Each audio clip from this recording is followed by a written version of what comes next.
bom dia, boa tarde, boa noite, galera. Vamos corrigir as nossas atividades da semana passada. Vamos lá, página 319. Então, vamos lá, na primeira linha, a técnica da perspectiva cria um efeito de diferentes profundidades em uma obra de arte, né? A perspectiva é isso, olha lá, vocês estão vendo a porta lá no fundo, ela tá menorzinha, né, do que o Coragem, que é esse cachorrão aqui, né? O Coragem aqui, esse chihuahua, parece, né, maior do que a porta, né? Mas na verdade ele é muito menor do que a porta, é a questão de perspectiva, né? Na parte de baixo, humanismo, né? Vocês completam a lacuna com humanismo. O humanismo defendia a necessidade de aprimorar os conhecimentos sobre os seres humanos e de estimular a criatividade individual e a liberdade de pensamento, né? Então, humanismo, né? Conhecer o próprio ser humano. Antes as pessoas só pensavam em Deus. Deus é muito importante, Deus é a fonte da nossa vida, mas nós temos que pensar que nós somos seres humanos, estamos aqui na Terra porque somos uma criação do Senhor, né? O teocentrismo, que é a terceira lacuna, é a ideia de que Deus é o centro de todos os fenômenos do universo, né? Como eu já falei, para quem acredita em Deus, como é meu caso, a gente acredita que Deus realmente pôs tudo em funcionamento, né? Mas ele criou e pôs em funcionamento para que as coisas tenham autonomia, né? As coisas funcionem, as pessoas têm seu livre-arbítrio, beleza? Continuando, a ideia de que o ser humano, os vizinhos barulhento, mal educado, beleza. Ô, vizinhança chata, gente. Vamos lá, né? A ideia de que o ser humano é o centro dos fenômenos do universo chama-se antropocentrismo, tá? Antropos quer dizer homem, antropocentro, homem no centro, né? Depois, o Renascimento foi um grande movimento cultural, intelectual e econômico que teve início na Itália, né? Então preencham a lacuna com Renascimento. E por último, o método científico é baseado em 3 elementos: raciocínio, o pensar, observação, né? Você analisar as coisas, e experimentação. Você tem que fazer os testes, né? Sem os testes não tem como chegar as verdades, né? Então a gente, virando o capítulo, tinha gente que já tinha feito exercícios do capítulo passado, mas muita gente não tinha. Aliás, tem gente que ainda não fez as coisas que eu mandei. Gente, faça as atividades na apostila, né? Acabou ficando uma grande revisão para nós. Façam os exercícios na apostila, tirem foto e anexem na atividade, tá? É assim que nós estamos trabalhando. Página 324, complete as frases a seguir com as palavras abaixo, né? Então, no 1A, transformação, né? Durante o Renascimento houve uma aceleração no processo de transformação da sociedade europeia. Na B, antes da invenção da imprensa de Gutenberg, a maior parte dos livros, preencham a lacuna com livros, europeus era produzido por meio de cópias escritas à mão. Pois é, os monges copistas, né? Passavam o dia todo copiando à mão, né? Na C, Erasmo de Roterdã defendia que a Bíblia deveria ser interpretada pelos fiéis. Pois é, por quê? Porque a Bíblia é um livro de outro tempo, de outro local e de uma sociedade que não existe mais. A sociedade bíblica não existe mais. Então, muitas das coisas que tem na Bíblia refletem os costumes das pessoas daquele tempo, dos tempos bíblicos. Então, é necessário haver uma interpretação, né? Trazer as ideias da Bíblia, que é uma ideia de justiça, é uma ideia de paz, é uma ideia de compartilhamento para os tempos atuais. Beleza? Vamos lá, na D. O pensamento humanista contribuiu para diminuir o poder da Igreja Católica durante o Renascimento. Pois é, né? Tudo na vida tem importância, a igreja tem importância, mas não pode ser mais do que as outras coisas. Tudo tem sua devida importância. Bom? Continuando, na 2. De que maneira a invenção de Johannes Gutenberg contribuiu para a transformação da sociedade europeia, né?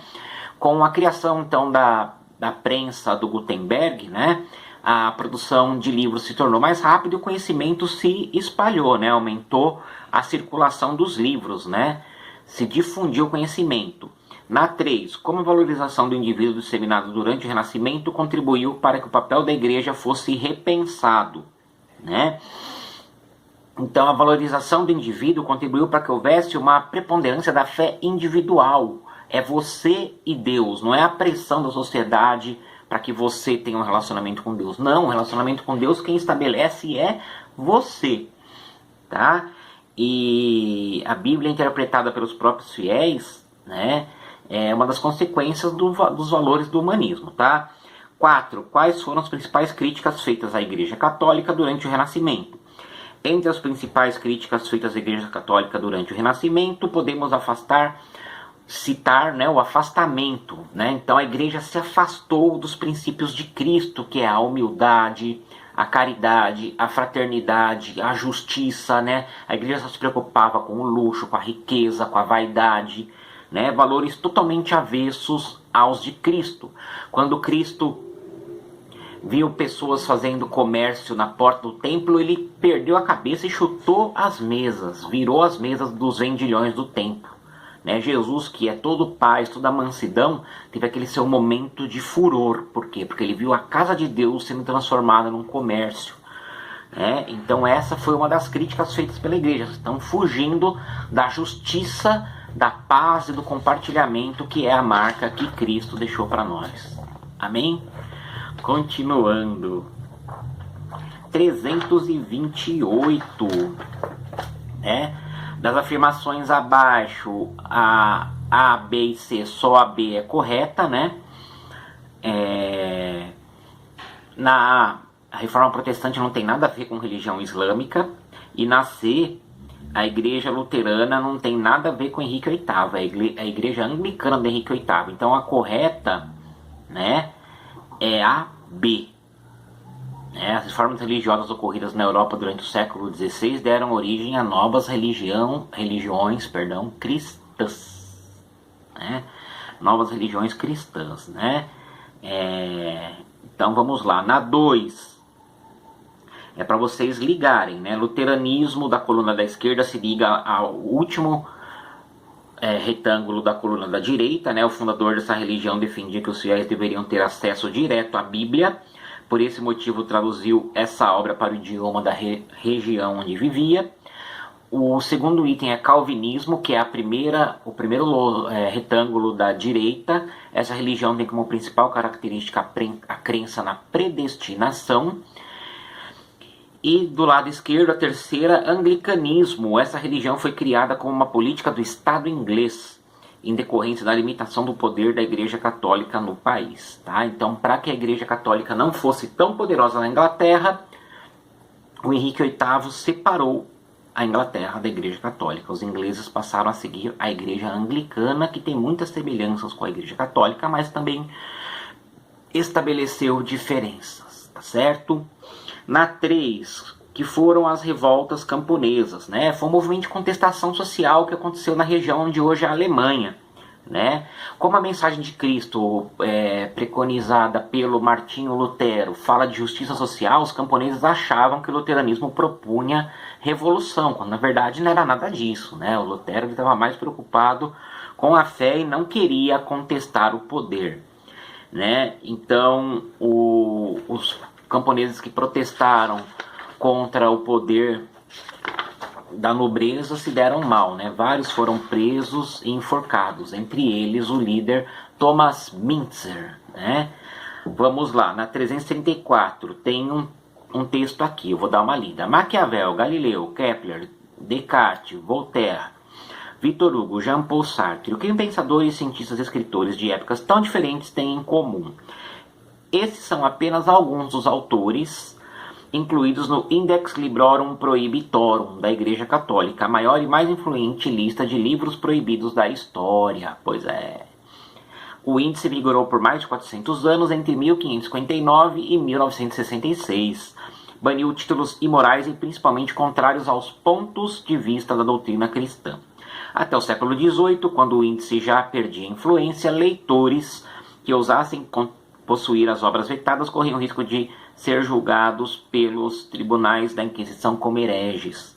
Para os autores, as penas eram mais graves, que eu digo o teólogo Giordano Bruno, executado na fogueira em 1600. Que morte triste, hein, gente? Morrer queimado numa fogueira. Que tristeza, gente.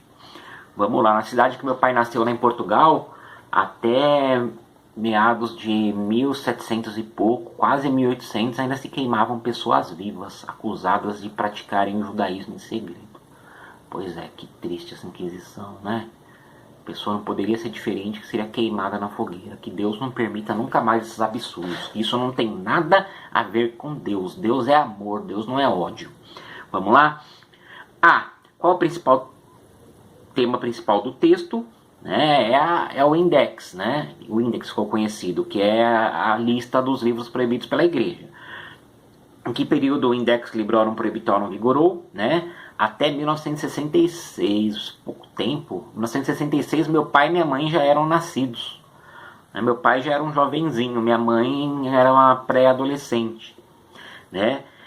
Vigorou entre 1559 e 1966, né? Meu pai nasceu em 1948 e minha mãe nasceu em 1954, se alguém tem alguma dúvida. Que tipo de livro costumava fazer parte da lista? Eram livros considerados imorais e que questionavam, né, a doutrina católica. Na D, de acordo com o texto, o que poderia acontecer com os leitores que não seguissem as recomendações do Index Librorum Prohibitorum, né? Seriam acusados de heresia e poderiam acabar sendo queimados vivos na fogueira, né? A E e a F são questões pessoais, tá? A F é uma pesquisinha.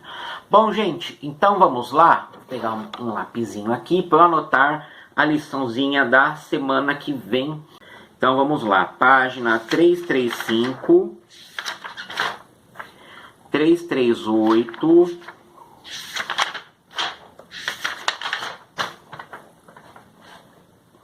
339 e 340. Dá para não ficar muita coisa. A gente vai até o fim do ano, a gente já vai rever o conteúdo do ano inteiro. Isso que é bacana. Acabou ficando bem legal. Né? Na 335, né, para preencher as lacunas, né? Príncipe de Gutenberg, Reforma Protestante contra a Reforma, Inquisição e Barroco. Na 338, na 1, assinalar verdadeiro ou falso, corrigindo as falsas, tá? Na 2 é para explicar o que possibilitou o surgimento do Renascimento. Na 3 é para vocês pintarem os quadradinhos das novas religiões cristãs. Na 4, lê um pedacinho de texto e responde ABC. E na 340, o exercício 5, principais ideias do luteranismo, principais ideias do calvinismo, principais ideias do anglicanismo, né? Vocês podem ler aí, tá? Os números das páginas, tá? Tá aí no vídeo.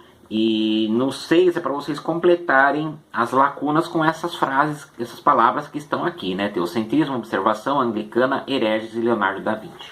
Beleza, galera? Uma boa semana para todos. Uou!